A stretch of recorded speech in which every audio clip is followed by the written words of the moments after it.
Sementara itu di Brunei, rumah mantan Gubernur Maluku Saleh Latukonsina tidak ikut dibongkar. Saimima sebut ini tidak adil baginya. Salah seorang pemilik bangunan yakni Saimima protes petugas pengadilan yang membongkar bangunan rumahnya. Dia menilai eksekusi lahan oleh Pengadilan Negeri Ambon atas suruhan dari pemilik lahan Kuncoro Handaya sangat tidak adil.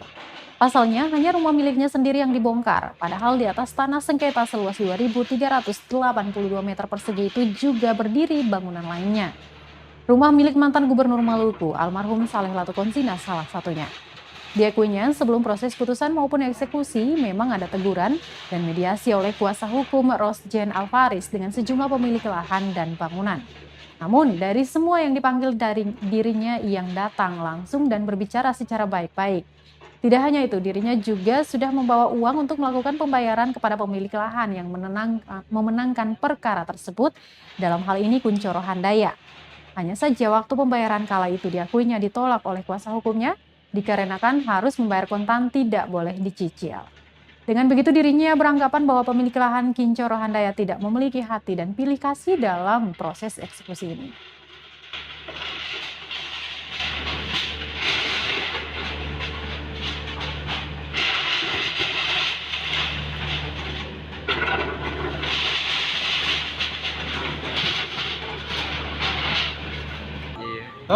Jadi tidak adil, Pak. Padahal beta sendiri saja yang berusaha untuk bayar.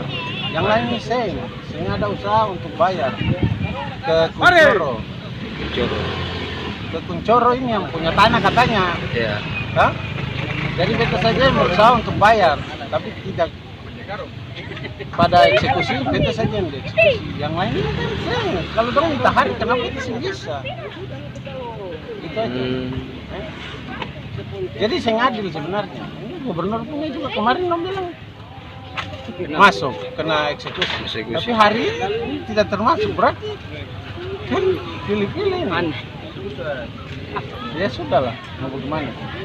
Mungkin dong pejabat atau bapak. Anggota.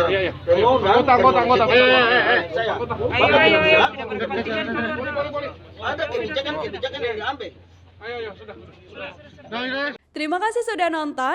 Jangan lupa like, subscribe, dan share ya.